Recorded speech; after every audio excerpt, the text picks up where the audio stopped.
Good morning all of you. मैं पंकज मौर्य, आप सबका स्वागत है हमारे यूट्यूब चैनल में। आज हम लोग देखेंगे मॉक ड्रिल 7 जो कि आपके UP TGT PGT BPSC TRF 4.0 के लिए बहुत ज़्यादा क्रूशियल होने वाला है। चलिए शुरू करते हैं आज का session. Let's start. Question number 181, what is the Gothic novel? Gothic novel क्या है? A novel which originated in Goths, Germanic novel, a type of fiction with medieval setting, a type of fiction set up in gothic building. Question number 181 का correct answer हो जाएगा option C, type of fiction which medieval setting. Medieval setting रहती है gothic novel की। Example देखिए gothic novel के। Castle of Otranto by Horace Walpole, ये first gothic novel है, 1764 में आया है। Mysteries of Udolpho by Ann Radcliffe, 1794। Monk Matthew Lewis का है, 1796 में आया था। इंपॉर्टेंट ये एग्जाम्पल है गोथिक नॉवल की, याद रखिएगा।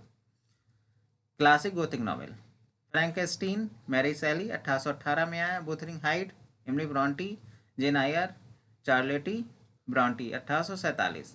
The fall of house of Usher by Edgar Allan Poe. Modern gothic novel देखिए, beloved Toni Morrison, 1987। Picture of Dorian Gray, Oscar Wilde. Turn of the screw by Henry James, 1898। Northanger Abbey, Jane Austen, 1817। ये example है gothic novel के, याद रखिएगा।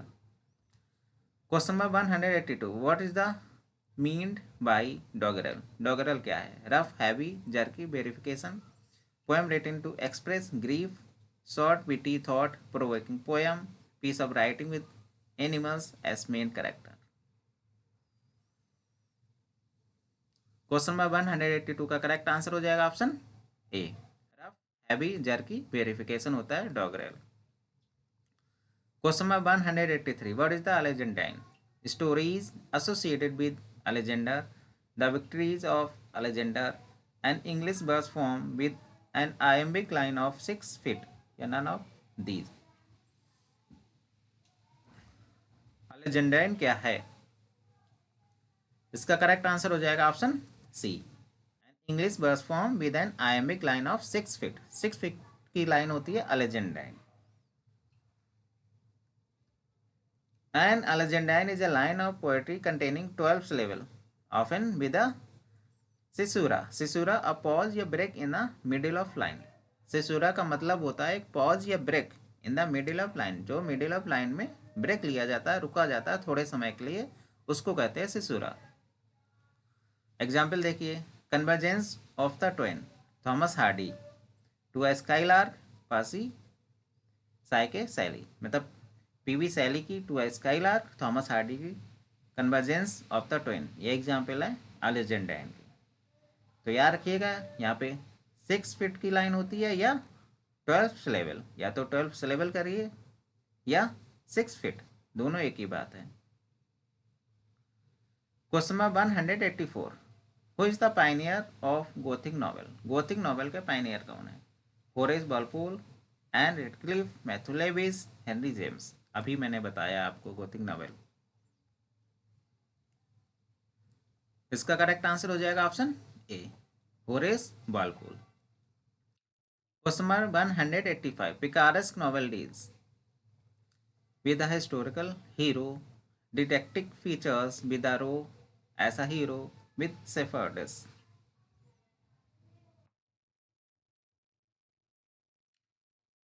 पिकारेस novel किसके बारे में बात करता है? इसका करेक्ट आंसर हो जाएगा option C, with a rogue as a hero. Question number 186, जितने भी लिटरेरी टर्म्स हैं मैं सिलेक्शन बैच में डिस्कस कर चुका हूँ, एक्सप्लेनेशन ऑफ सिलेक्शन बैच में जाके देख लीजिएगा। फुल फैथम 5 दाई फादर लाई इलस्ट्रेट, ये क्या है? राइम है, एलिट्रेशन है, इंटरनल राइम है, एसोसेंस है। एसोनेंस, इंटरनल राइम, एलिट्रेशन या राइम। क्वेश्चन नंबर 186 का करेक्ट आंसर हो जाएगा ऑप्शन बी, एलिट्रेशन है। फुल फैथम 5 दाई फादर लाई। अब कमेंट बॉक्स में कमेंट करके बताइएगा विलियम शेक्सपियर के किस प्ले में ये लाइन आई है, उस प्ले का नाम आप कमेंट बॉक्स में कमेंट करके बताइएगा। देखिए एलिट्रेशन होता है क्या? Alliteration is the repetition of the same sound eight the beginning of the closely related words और फ्रेज। एलिटेशन ये रिपीटेशन होता है सेम साउंड का repetition in the beginning of the closely related words और फ्रेज। जो शुरू में आते हैं वर्ड या फ्रेज, उसमें जो सेम साउंड का रिपीटेशन होता है उसी को कहते हैं एलिटेशन। एग्जाम्पल देखिए, यहाँ पे पी साउंड का रिपीटेशन हो रहा है, पीटर, पाइपर, पिक्ड, अपिक और पिकेल्ड पेपर्स। पी आ रहा है, यहाँ पे पी साउंड का रिपीटेशन हो रहा है। सेकंड एग्जाम्पल में देखिए एस साउंड का हो रहा है, थर्ड में बी साउंड का हो रहा है, Sally sells, sea shells by the sea shore, big bad bears bark boldly. तो ये रिपीटेशन है, सेम साउंड का रिपीटेशन है। क्वेश्चन नंबर 187, बाई ऑब्जेक्टिव को रिलेटिव इलियट मीन्स। जो ऑब्जेक्टिव को रिलेटिव है इसका क्या मतलब होता है? Correlative between different poets, objects and event that evoke an emotion, concrete emotion and thought, words to name feelings and objects।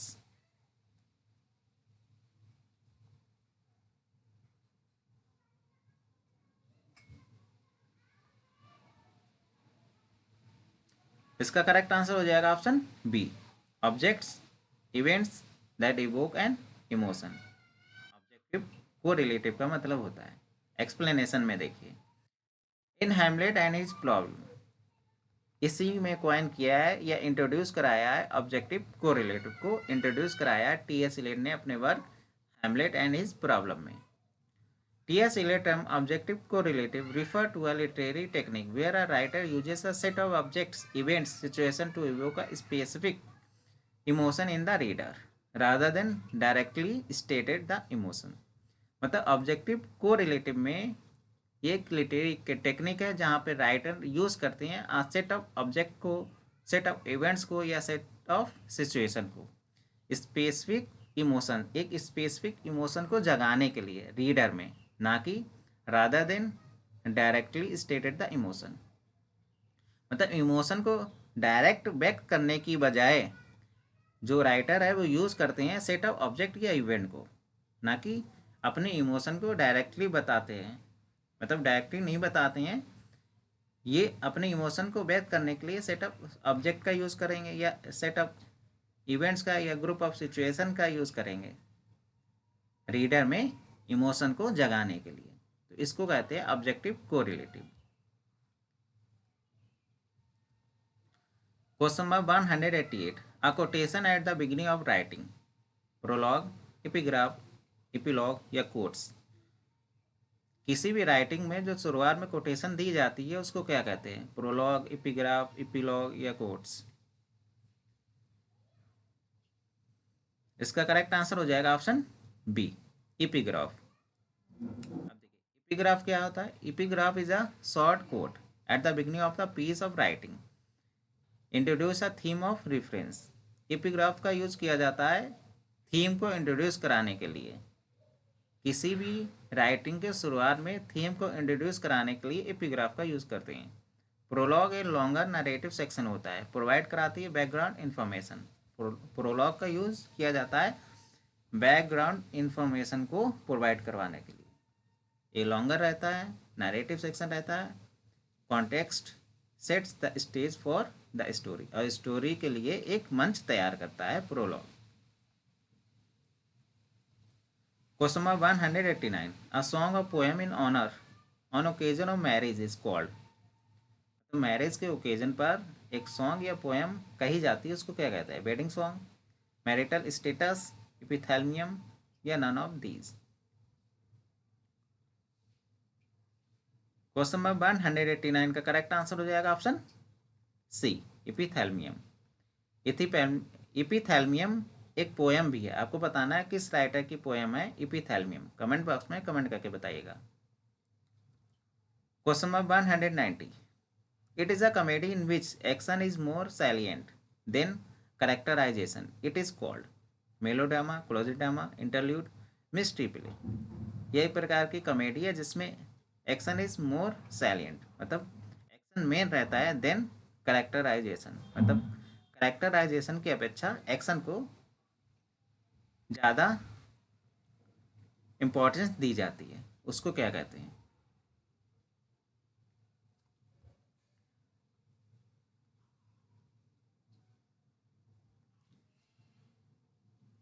इसका करेक्ट आंसर हो जाएगा ऑप्शन ए, मेलोड्रामा। मेलोड्रामा एक टाइप की कॉमेडी है जिसमें एक्शन को ज़्यादा इंपॉर्टेंस दिया जाता है, देन कैरेक्टराइजेशन की अपेक्षा एक्शन को ज़्यादा इंपॉर्टेंस दी जाती है मेलोड्रामा में। Question number 191, the term stream of consciousness used in book of William James. William James की कौन सी बुक में यूज़ किया गया है ये टर्म स्ट्रीम ऑफ कॉन्शियसनेस को? Principle of criticism, principle of psychology, principle of sociology या प्रिंसिपल ऑफ हिस्टोरिज्म?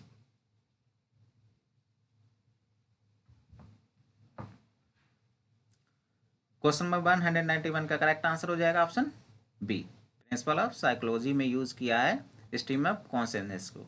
ये बुक आई थी 1890 में। Question number 192, 7 type of ambiguity is written by Empson, Allen Tate, Lewis, Ransom. 7 type ambiguity ये किसने लिखी है? इसका करेक्ट आंसर हो जाएगा ऑप्शन ए, विलियम एमसन ने। Question number 193, miracle play dealt with the life of common man, life of ghost, life of saints and martyrs, life of god and goddess. किसके बारे में बताते हैं मिरेकल प्ले? इसका correct answer हो जाएगा option C, life of saints and martyrs. Question number 194, chronicle play were popular in, किस century में क्रोनिकल प्ले पॉपुलर हुए थे? 19th century, 18th century, 17th century, 16th century? इसका करेक्ट आंसर हो जाएगा ऑप्शन डी, 16th सेंचुरी में। Question number 195, who is known as the poets poet? John Milton, Dryden, Edmund Spenser, T S. Eliot? Question number 195 का correct answer हो जाएगा option सी, Edmund Spenser को जाना जाता है द पोएट्स पोएट के रूप में। चार्ल्स लैम्ब ने कहा है स्पेंसर को the poets poet.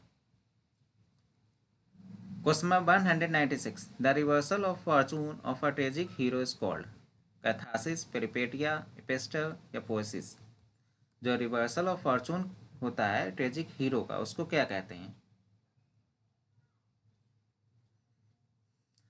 Selection batch में ये सब कुछ मैं डिस्कस कर चुका हूँ। लेटेटम्स सिलेक्शन बैच में जाके देखिए। सिलेक्शन बैच आपके टीजीटी पीजीटी के लिए रामबाड़ सेशन है।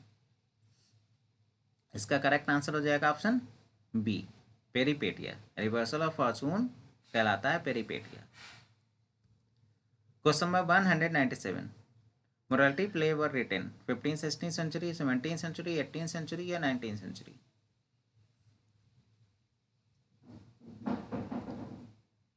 क्वेश्चन नंबर 197 का करेक्ट आंसर हो जाएगा option A, 15th and 16th century. Question number 198, Robert Browning famous for his. Robert Browning किसके लिए जाने जाते हैं? नॉवेल के लिए, शॉर्ट स्टोरी के लिए, ड्रामेटिक मोनोलॉग के लिए, प्ले के लिए? इसका करेक्ट आंसर हो जाएगा ऑप्शन सी, ड्रामेटिक मोनोलॉग के लिए जाने जाते हैं Robert Browning. Question number 199, beat writers wrote in the 1950s, wrote in the 1940s, wrote in the 1960s या wrote in the 1980s? Question number 199 का करेक्ट आंसर हो जाएगा option A, wrote in the 1950s। Question number 200, very important question है, हर exam में ये question आ सकता है या आया हुआ भी है।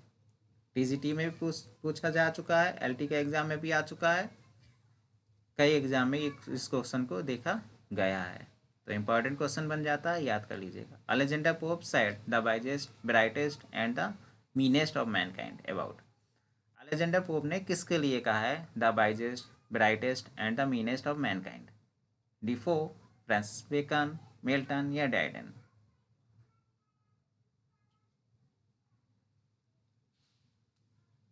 इसका करेक्ट आंसर हो जाएगा ऑप्शन बी, फ्रांसिस बेकन के बारे में कहा है अलेक्जेंडर पोप ने the brightest and the meanest of Mankind.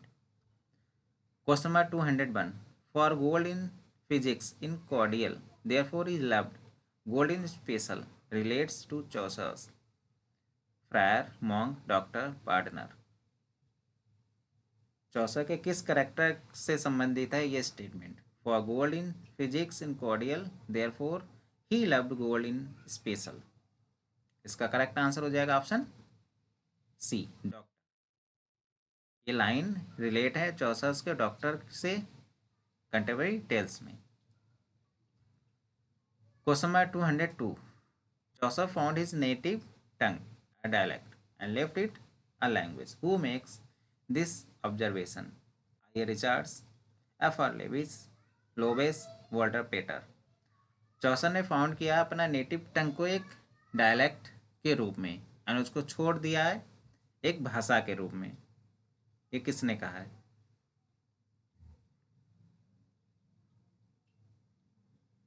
इसका करेक्ट आंसर हो जाएगा ऑप्शन सी, लोबेस ने कहा है।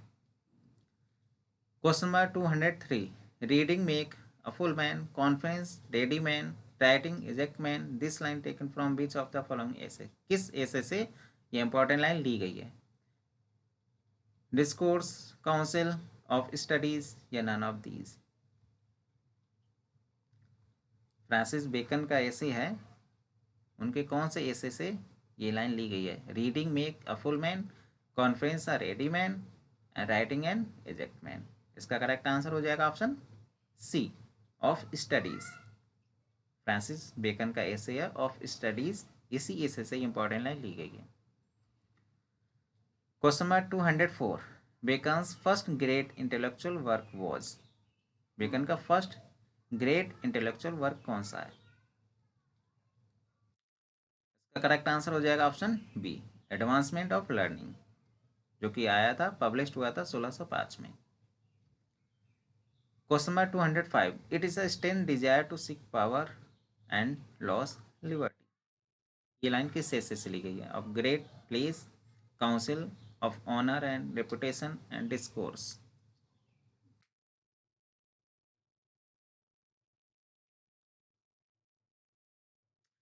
It is the strength desire to seek power and loss liberty. ये कितनी विचित्र इच्छा है पावर को पाने की और स्वतंत्रता को खो जाने की।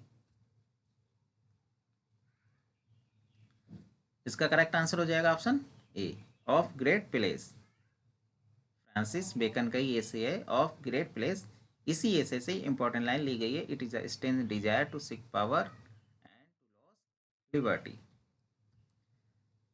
Question number 206, he that has wife and children has given hostage to fortune। Important line है, किस एसे से ये लाइन ली गई है? Of parents and children, of followers, friends, of marriage and single life, ceremonies and respects. he that has wife and children has given hostage to fortune, मतलब जिनके पास पत्नी और बच्चे हैं वो भाग्य को भी बंधक बना लेते हैं।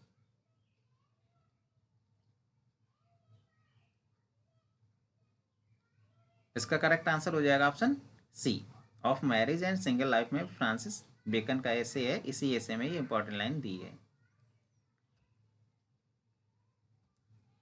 Question number 207, children sweeten labours but they make misfortune more bitter. इस एसे से ये लाइन ली गई है। Of parents and children, of love, marriage and single life, followers and friends. इसका करेक्ट आंसर हो जाएगा option A, of parents and children. ये भी फ्रांसिस बेकन का ही ऐसे है। Question number 208, Bacon was charge of bribery and corrupt practice by the house of lords in. House of lords के द्वारा बेकन पे ये आरोप लगाया गया था रिश्वतखोरी का एंड करप्ट प्रैक्टिस का। किस ईयर ये आरोप लगाया गया था हाउस ऑफ लॉर्ड्स के द्वारा? 1618 में, 1619 में, 1621 में या 1620 में?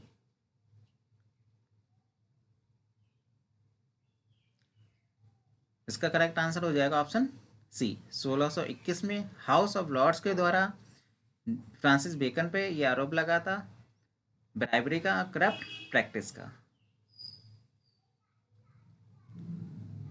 Question number 209, who among the following was a contemporary of John Milton and wrote the worthy communicant it is said that his prose can be read easily when Milton's must be studied. Jeremy Taylor, John Bunyan, Andrew Marvell, George हर्वर्ड।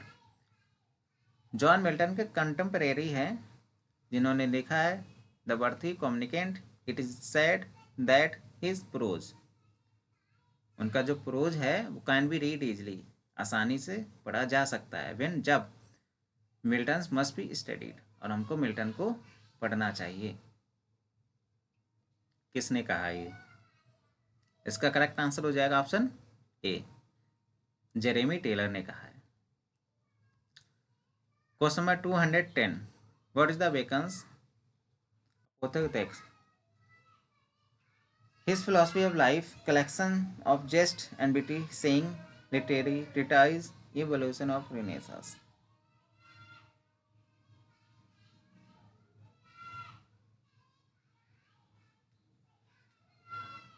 What is the Bacon's apophthegm? Beckons का अपोफथेग्म ये क्या है? इसका correct answer हो जाएगा option B, collection of jest and witty saying. आज के लिए बस इतना ही। क्वेश्चंस अगर पसंद आ रहा है चैनल को लाइक शेयर एंड सब्सक्राइब करना ना भूलेगा। Thank you so much.